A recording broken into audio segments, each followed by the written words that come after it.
à tous et à toutes. Je suis contente de faire aujourd'hui une petite vidéo par rapport à l'actualité qui est en train de se passer au niveau du Parlement concernant les violences sexistes et sexuelles, les violences conjugales, intrafamiliales, avec récemment, le 28 janvier, une proposition de loi qui est passée en première lecture concernant l'inscription du contrôle coercitif dans le code pénal.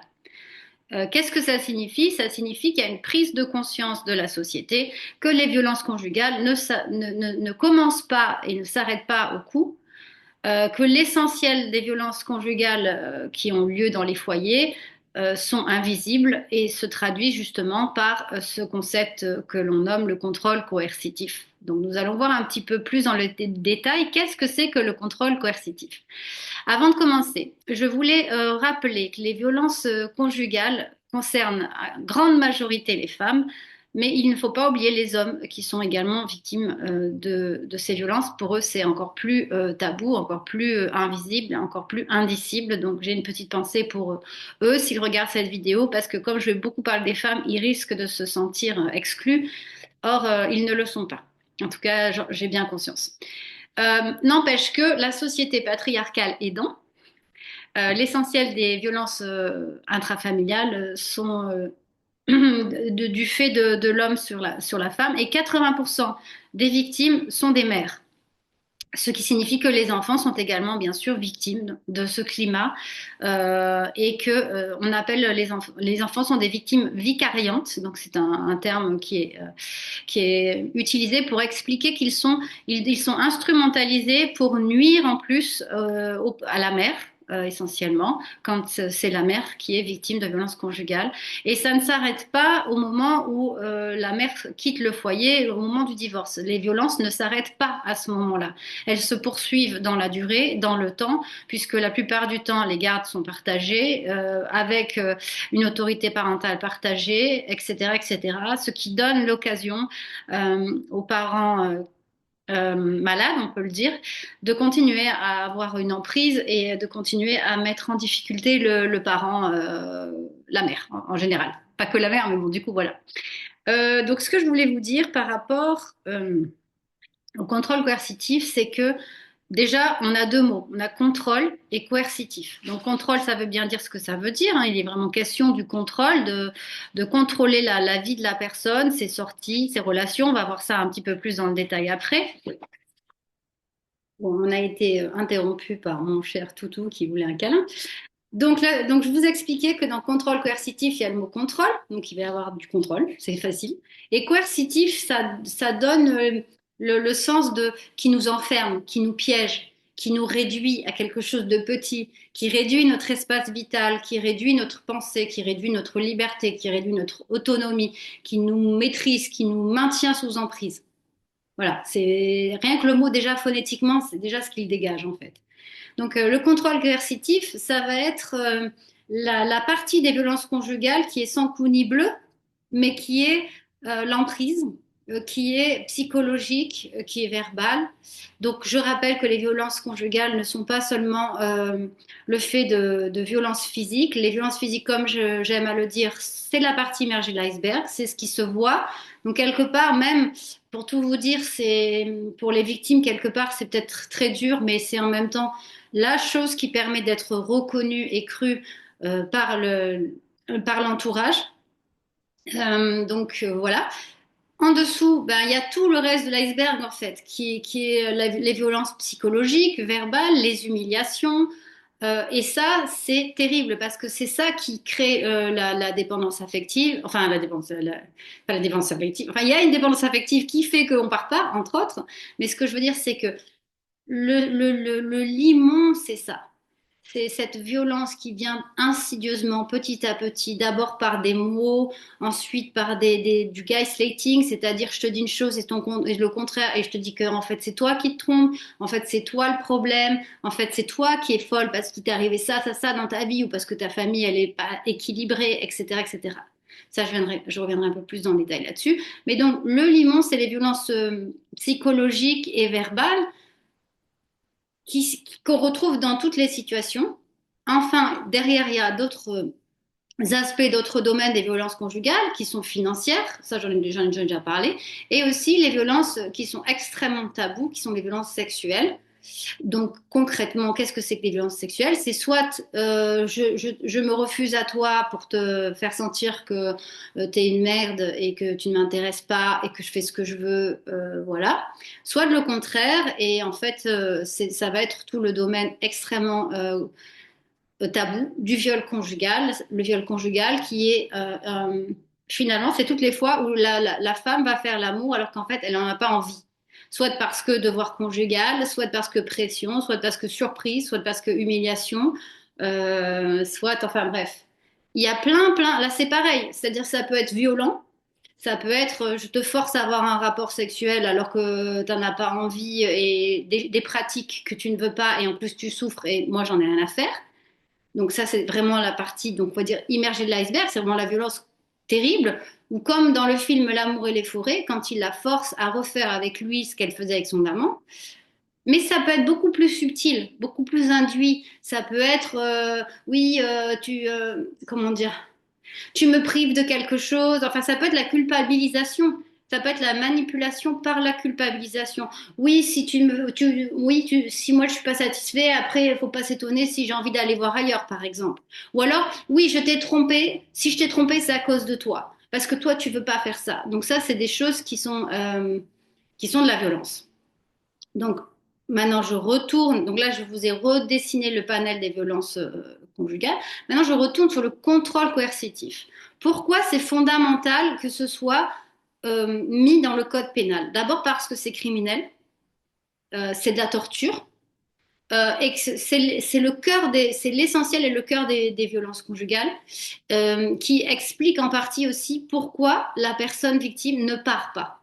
Et plutôt que de s'interroger sur pourquoi elle ne part pas, en introduisant cette notion, on s'interroge plutôt sur comment s'y est-il pris pour que, malgré tout ce qu'il lui fasse, elle ne parte pas. Ça change la perspective. C'est pas le point de vue de la victime, c'est pas la culpabilisation de la victime, c'est le regard sur l'agresseur. Qu'est-ce qu'il a fait pour arriver à garder sa victime sous emprise ou pour finalement, comment dire, ou finalement cette personne elle a fini par se suicider tellement la souffrance est immense. Donc ça s'appelle un suicide forcé. C'est le meurtre idéal puisque c'est un suicide, c'est pas moi qui l'ai tué. Mais il n'empêche qu'avec mes mots, avec mes actions, j'ai poussé cette personne au suicide parce que je l'ai détruite, je l'ai démontée psychologiquement et émotionnellement.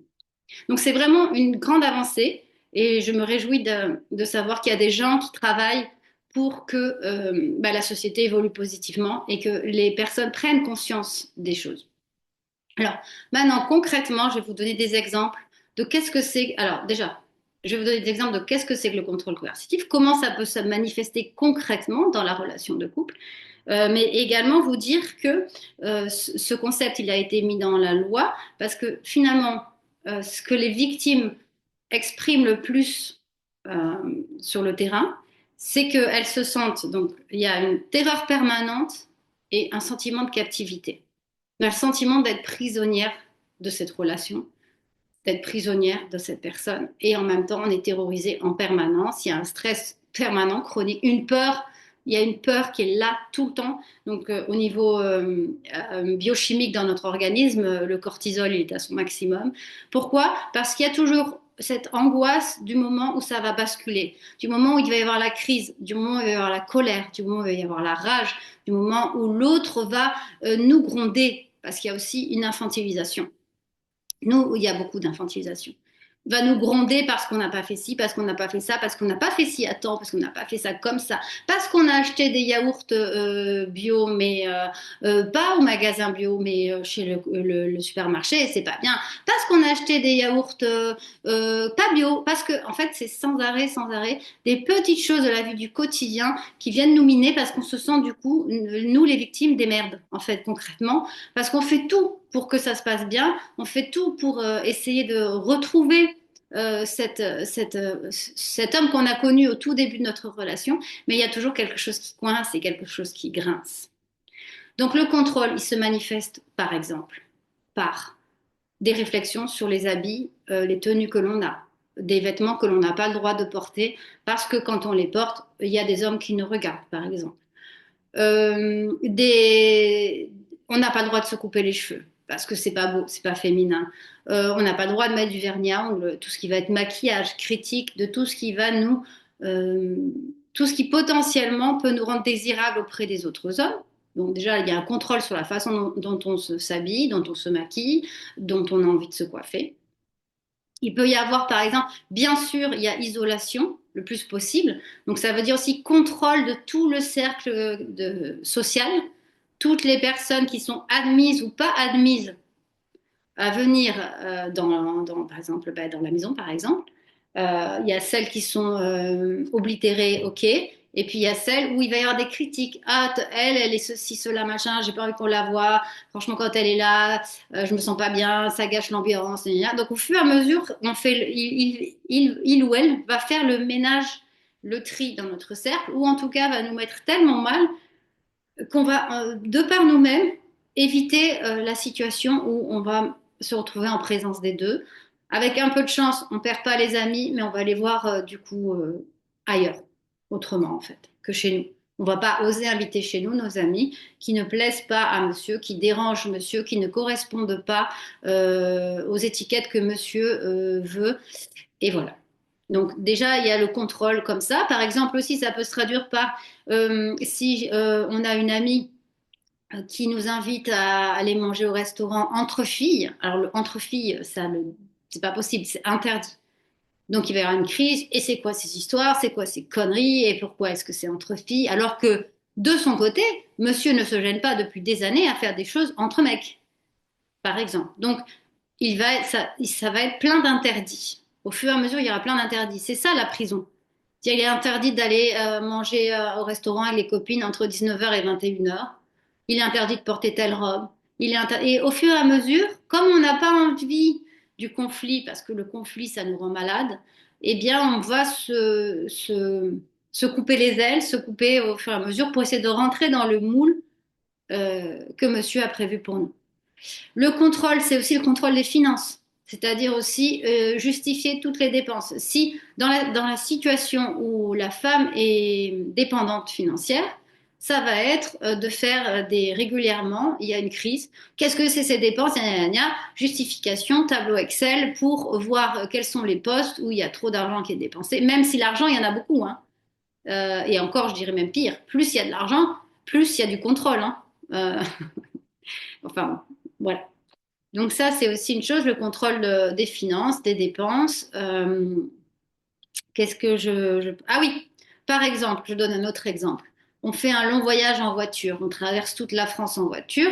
Eh bien, si la femme elle a besoin d'aller aux toilettes parce qu'elle a souvent envie de faire pipi, eh bien, monsieur va décider que non, c'est quand il veut, où il veut, que c'est trop souvent, que c'est n'importe quoi, et que donc, en fait, bah, elle a qu'à se retenir.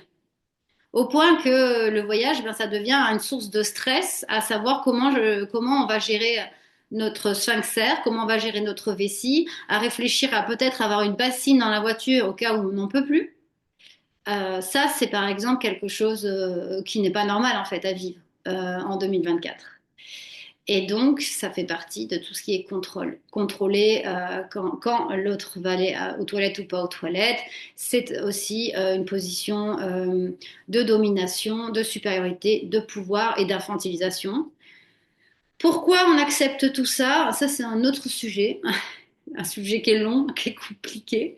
Mais ce qui est beau, c'est que les choses, elles avancent, qu'il y a des professionnels qui posent des mots sur ces vécus-là et que à partir du moment où on commence à comprendre et on fait des énormes bonds, on avance énormément.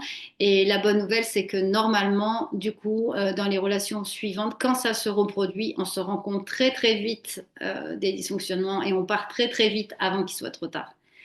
Voilà, si vous voulez mettre des commentaires, c'est vraiment bienvenu. Si vous voulez partager vos expériences à vous, comment vous avez été contrôlé, n'hésitez pas parce que c'est toujours aidant pour tout le monde, les uns les autres. Plus on va parler, plus on va oser parler, et moins on sera terrifié, et moins on vivra dans la peur ou dans la honte ou dans la culpabilité. et plus on pourra se soutenir les uns les autres. Et c'est ainsi que pour finir, la loi évolue à son tour parce que la société prend conscience ensemble de ces phénomènes qui se vivent au cœur de nos foyers et qui sont extrêmement destructeurs pour tout le monde, puisque vous connaissez certainement des gens qui sont concernés. Je vous souhaite plein de belles choses et à bientôt.